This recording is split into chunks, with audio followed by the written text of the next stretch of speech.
Students often treat social sciences as soft material, narratives to be memorized before returning to the hard science of pathology. This ignores clinical reality. A biochemically perfect prescription fails when the physician ignores the patient's reality. Prescribing a high-protein diet to a strictly vegetarian household is a clinical error in judgment, resulting in immediate noncompliance. Consider maternal mortality and the 3 delays model. The first delay, the decision to seek care, is determined entirely by psychological and cultural barriers, long before a patient ever reaches a hospital door.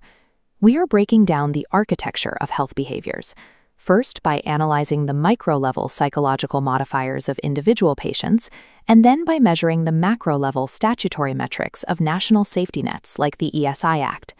Effective patient care requires a physician to navigate the internal mindset of the patient and the external economic realities of the community. At the individual scale, specific personality traits operate as direct drivers of physical pathology. The Friedman and Rosenman typologies categorize these traits. Type A individuals are highly competitive, they are aggressive and time-urgent. Type B individuals are their opposite, relaxed, patient, and non-competitive. This flowchart maps the physiological link. The chronic sympathetic overactivity of a type A personality triggers a biochemical cascade of cortisol and catecholamines. Over time, this drives essential hypertension and a significantly higher risk of coronary heart disease. This mind-body connection also dictates how patients respond to treatment, a process explained by the ABC model of attitude. Imagine a diabetic patient newly prescribed insulin. The A is the affective component, the emotion. In this case, the patient feels an intense, paralyzing fear of needles. The C is the cognitive component, the belief. The patient might hold the myth that starting insulin signifies end-stage kidney failure.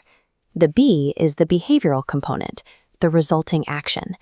Driven by fear and a false belief, the patient defaults on their doses. Health education that only targets the behavior will fail. A physician must address the cognitive myth to change the patient's clinical outcome. Beyond conscious attitudes, the mind uses unconscious strategies, defense mechanisms, to cope with anxiety and protect self-esteem. Mature mechanisms are healthy strategies. Suppression involves the conscious postponement of a stressor, while sublimation redirects unacceptable impulses into positive acts, like exercise. However, immature or neurotic mechanisms frequently trigger crises within the clinical environment of the hospital ward. Denial is the absolute refusal to accept a painful reality. A heavy smoker whose biopsy confirms carcinoma might claim the lab mixed up the samples, protecting themselves from immediate emotional collapse. Displacement involves redirecting a negative impulse onto a safer target. A patient furious at an intimidating senior consultant may turn and scream at a ward nurse for a minor perceived error in an IV line. Mastering these classifications prevents a physician from misinterpreting a patient's unconscious distress as personal defiance. Shifting from the individual to the population scale requires understanding the economic structures designed to support patients during health crises. This diagram illustrates the core dichotomy in healthcare safety nets: social insurance versus social assistance. The distinction is defined by who funds the system. Social assistance is a 100% state-funded, non-contributory system. It is paid from the public exchequer and targeted at the poorest populations, such as the National Social Assistance Program. Social insurance is a contributory scheme. Employers, employees, and often the state pay premiums into a common pool. This is the mechanism behind the ESI Act of 1948. The ESI Act covers non-seasonal, power-using factories with 10 or more employees, and non-power establishments, like shops and hotels, with 20 or more. Eligibility depends on mandatory wage ceilings. The current limit is a gross monthly wage of 21,000 rupees, though this is raised to 25,000 rupees for employees with physical or mental disabilities. Funding relies on exact statutory percentages. The employer pays 3.25% of the gross wage, and the employee pays 0.75%, for a total contribution of 4.00% into the ESI fund. There is a key exemption. Workers with a daily average wage of 176 rupees or less do not pay their 0.75% share, though the employer must still contribute the 3.25%. Examiners prioritize these exact numbers because they define the legal parameters of the resources available to your patients. The ESI Act guarantees a comprehensive architecture of support, structured into 9 distinct pillars across 3 categories. Group 1 provides core health benefits.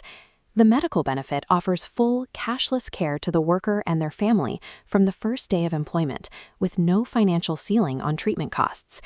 The sickness benefit provides 70% of wages for 91 days, extended to 80% for chronic illness, while the maternity benefit covers 100% of wages for 26 weeks. Group 2 covers occupational hazards.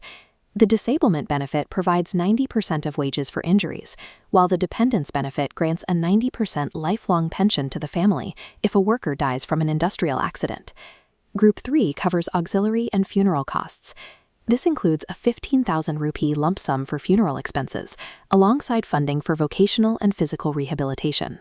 The final pillar is the unemployment allowance under the Rajiv Gandhi Shund Kalyan Yojana, providing 50% of wages for up to 24 months if a factory closes. These 9 benefits represent a robust legal safety net for the industrial workforce. A recent policy update has significantly expanded the medical pillar through the ESI and PMJ convergence. ESI beneficiaries can now access care at 30,000 PMJ empaneled hospitals. While standard PMJ families have a 5 lakh limit, ESI beneficiaries under this convergence receive unlimited cashless care. This differs from the Central Government Health Scheme, or CGHS, providing outpatient and inpatient care specifically for central government employees, pensioners, and members of parliament. These policy convergences are the mechanisms that resolve the gap between a patient's theoretical rights and their actual access to secondary and tertiary medical care. Mastering community medicine requires treating social and psychological data with the same scientific rigor as pharmacology. To succeed in exams, memorize these metrics: the 21,000 and 25,000 rupee wage limits, the 3.25% and 0.75% contribution shares, and the 9 ESI benefits. In clinical practice, recognizing defense mechanisms and applying the ABC model allows for the resolution of patient noncompliance. A physician must be equipped to navigate the internal barriers of a patient's mind and the external laws of their society with equal expertise. Mastering this biopsychosocial architecture allows a physician to resolve the clinical pathology, while simultaneously dismantling the social barriers that keep communities in a cycle of illness.